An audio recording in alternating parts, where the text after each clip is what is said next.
সম্রাট শাহজাহানের সময় এক বৃদ্ধ ভিক্ষা করে বেড়াতো।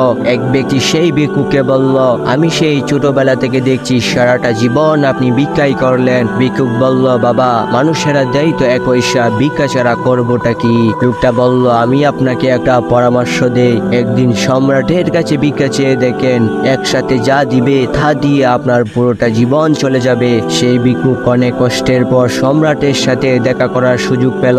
সম্রাট মসজিদের ভিতরে আছেন। ভিক্ষুক জানালা দিয়ে দেখেন সম্রাট দুই হাত আকাশের দিকে উঠিয়ে এমন ভাবে কান্না করছে, চোখের পানিতে তার দাড়ি ভিজে গিয়েছে।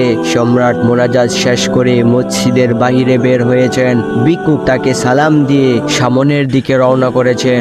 এমন সময় সম্রাট বলে উঠল, তুমি খালি হাতে ফিরে যাচ্ছ কেন? ভিক্ষুক বলল, জাহাপনা, আপনি যে সম্রাটের কাছে হাত পাতেন, আজ থেকে আমিও সেই মহান সম্রাট আল্লাহ ছাড়া আর কারো কাছে কিছুই চাইব না।